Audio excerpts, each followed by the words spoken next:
Imagine you're 27, sitting in a coffee shop with a friend who just closed on a condo. They're excited, showing you photos of the empty living room, talking about paint colors and building equity. You smile, genuinely happy for them, but there's a quiet voice in your head that doesn't feel envy, it feels skepticism. Not because you hate real estate, not because you don't understand the math, but because somewhere along the way, the story stopped feeling convincing. For a growing number of young Americans in 2026, real estate no longer feels like destiny, it feels like a debate. Growing up, property was framed as the safest bet in the room. Parents repeated the phrase like financial scripture, "They're not making more land." Homes were described as forced savings accounts, as protection against inflation, as the cornerstone of wealth. The narrative was clean and reassuring. Buy, hold, wait. Over time, you win. But the generation coming of age today didn't just hear the success stories, they watched the cracks too. They saw foreclosures during financial crises. They saw relatives underwater on mortgages. They saw housing markets swing dramatically depending on timing. Stability didn't look as guaranteed as advertised. Then came the numbers. In many cities, home prices surged far beyond wage growth. Down payments became mountains instead of hills. Interest rates shifted the monthly payment enough to change life plans. Even six-figure earners in urban centers found themselves hesitating, not because they were irresponsible, but because the ratios felt aggressive.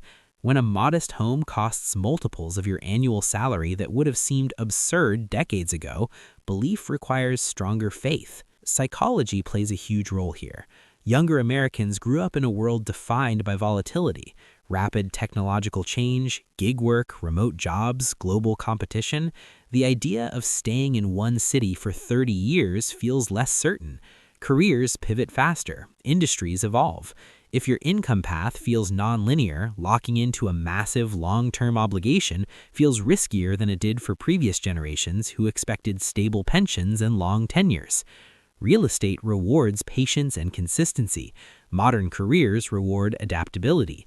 That tension changes perception. There's also lifestyle evolution.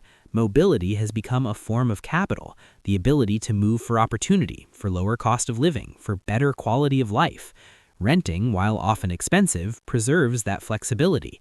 Buying can anchor you geographically and financially. For some, that's the goal. For others, it feels like friction. And when flexibility is highly valued, illiquidity feels heavier. A house isn't just a home, it's a commitment to place.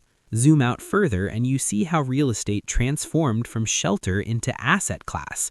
Institutional investors entered single-family markets. Short-term rental platforms shifted supply dynamics. Properties became vehicles for yield. So when young buyers step into the market, they're not just competing with neighbors, they're competing with capital. That changes the emotional experience. It's hard to feel romantic about homeownership when bidding wars resemble trading floors. But the skepticism isn't purely defensive, it's analytical. Many young Americans are more financially literate than assumed. They compare potential mortgage payments to diversified investment returns. They calculate opportunity cost. They question whether tying a large portion of net worth into a single location-specific asset aligns with their goals. This isn't cynicism, it's strategic thinking shaped by a different economic landscape. There's also a cultural shift around identity. For previous generations, owning a home signaled adulthood. Today, adulthood is defined less by property and more by autonomy. Remote work allows someone to live abroad. Digital businesses create income untethered to geography. Community forms online as much as offline. When your sense of belonging isn't exclusively tied to a neighborhood, the urgency to own property there weakens. Yet the doubt carries an emotional undertone. Many still want the security, the backyard, the sense of permanence. But belief requires trust in the system's fairness. When prices feel inflated, when policy seems disconnected from affordability, when saving diligently still leaves you short, belief erodes. It's difficult to commit decades of payments to a market that feels structurally tilted. The deeper financial truth is this: real estate has always been powerful, but it was never magical. It worked best when purchased with margin, held patiently, and aligned with income stability. Strip away margin, compress wages, increase volatility, and the equation feels different. Young Americans aren't rejecting wealth building, they're questioning concentration. They've seen how leverage amplifies both upside and pain. They're less willing to assume appreciation is guaranteed. And here's the powerful shift in perspective. The decline in blind belief isn't necessarily a sign of decline. It may be a sign of maturity.